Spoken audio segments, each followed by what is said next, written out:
What's happening, America? I'm Mike Muse, and I am the SBA's My Brother's Keeper Millennial Entrepreneurial Champion. And I am so excited to present to you this video series on millennial entrepreneurship. Millennials see entrepreneurship differently, and we want to give you the tools that you need to be successful.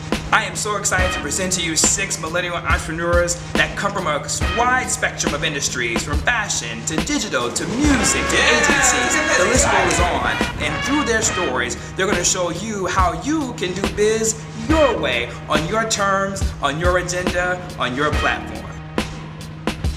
Welcome to Biz My Way.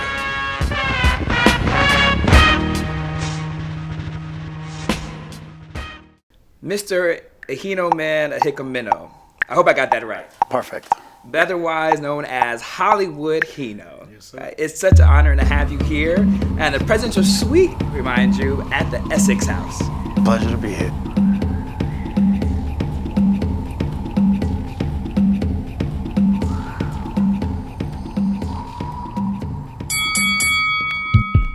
You, my friend, represent the millennial aspiration, right? You represent the millennials who do what they love, right? Yes. And make a lifestyle out of it as an accomplished entrepreneur who blends many worlds, looking at this incredible view, right?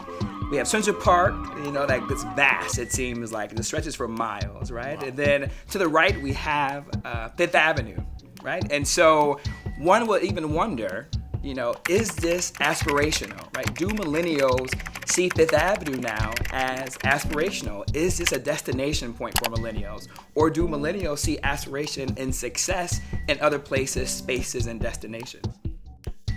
Just the great outdoors itself is, God is good. That's God I'm looking at. This is amazing to me. And I live in New York a little bit over 20 years, I was born and raised West Africa, Nigeria, so when I was growing up, the dreams there, are like standard. It's like a doctor, a lawyer, an engineer, or a failure.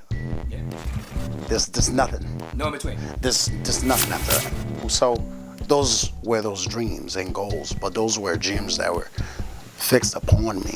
Then you get older. I came here when I was 12, 13 years old, so you see different things, and you see other people become successful in other things that you didn't see back home. So then you start thinking, oh man, I can do that too. So I always wanted to be a professional athlete, which I accomplished that, a successful one. I had 20 pro fights, and I said, I'm gonna hang up my gloves. When I made the final decision with myself, not nobody else. Sometimes you gotta sit down and talk to yourself.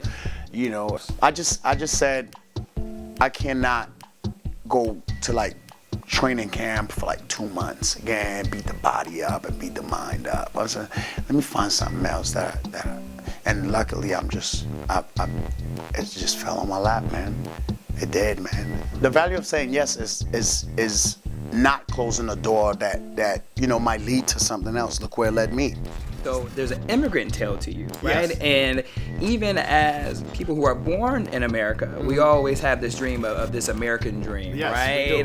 To get married, have a successful career, have the white picket fence. As an immigrant coming here, was that part of that American dream that you were realizing? And then do millennials even still aspire for that American dream? No. Or has the American dream changed? The wise man said, only fools are comfortable. I'm not a fool, so I can't be. That's a comfortable life, 9 to 5 and whatever it is. I'm not 9 to 5. I'm 24/7. I like that. All day, every day, baby. I wake up every day to push the envelope. Every day, and see how far I can push it. Yeah. And are you comfortable with failure?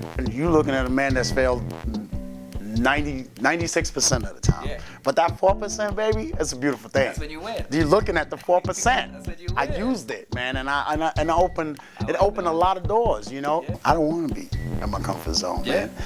Success is on the other side of the comfort zone. It's on the other side of fear. Why are you afraid to fail? Because of what somebody will say about you.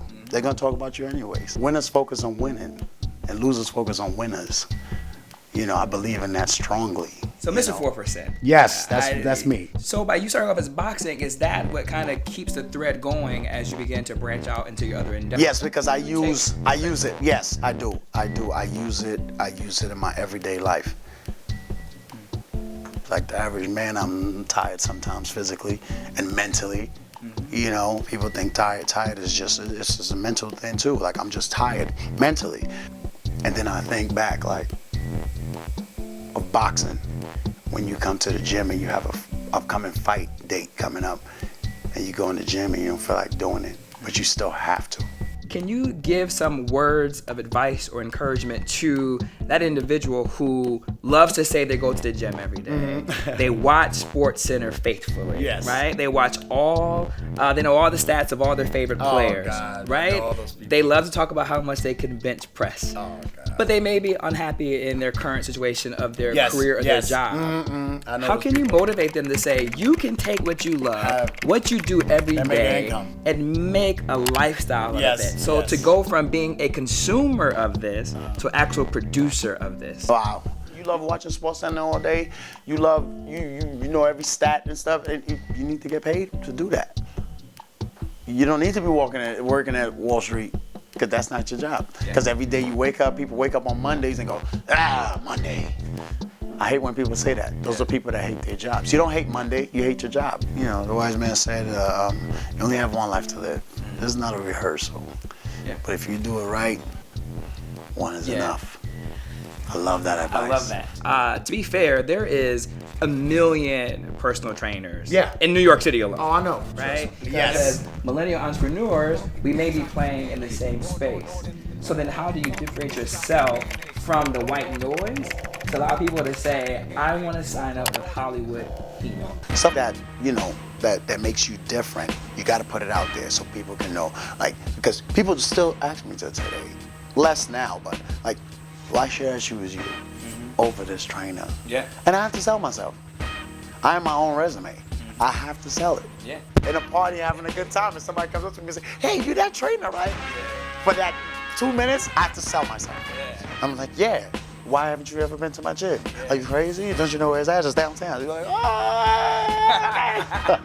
How do you sell yourself to that celebrity that you may want to work with? You have to go to where these people are. And fortunately for me, I know where they are. I know where they'll be at every night. If it's New York City, if I'm in LA, if I'm in Miami, I know where the hot spot is. Thank God for those connections, you know. And I know my personality is contagious. So I go to those people.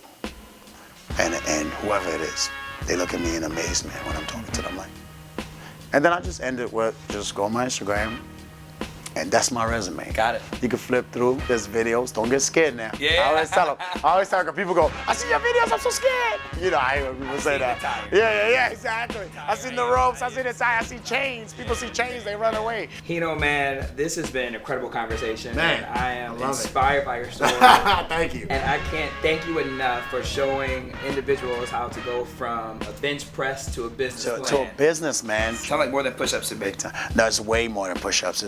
It's an empire I that I'm see building. why they call you Hollywood. My guy.